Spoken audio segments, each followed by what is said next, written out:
তারা ওই তাদের জেলেকে ছিনিয়ে নেওয়ার জন্য চেষ্টা করে, প্রথমে তাকে মারধর করে আমাদের সামনে, আমাদের সদস্যদের সামনে।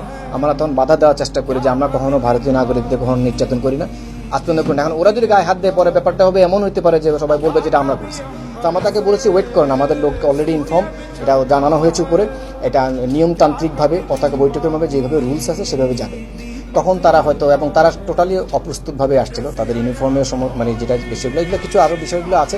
তারা তখন মানে হঠাৎ করে তারা প্রস্থান করার চেষ্টা করে, তখন তারা করে গুলি বর্ষণ করলেই আমাদের লোকজন তখন অ্যাকচুয়ালি ওখানে আমাদের সাথে ফিশারির বেসামরিক লোকজনও ছিল, অসামরিক লোকজনও ছিল, তারা কিছুটা বিচলিত হয়ে পড়ে, তারা পড়ে যায় এবং আমাদের লোকজনও বিভিন্ন পজিশন নিয়ে আত্মরক্ষার ক্ষেত্রে তাদের বিরুদ্ধেও গুলি বর্ষণ করে। বিএসএফ এর কমান্ড্যান্ট যিনি বলেছেন, ওনাদের একজন বিএসএফ সদস্য নিহত হয়েছেন, আরেকজন হাতে গুলিবিদ্ধ হয়েছেন বলে উনি দাবি করেছেন আমার কাছে। মিডিয়াতে যেটা প্রচার করছে এটাও একটা ফ্যাব্রিকেটেড ব্যাপার। ওদের মধ্যে মেজর পদবি বলে কোনো শব্দ বিএসএফ নাই বলেছে, মেজর বলেছে, এবং এটা এবং কি মিডিয়াতে এসেছে।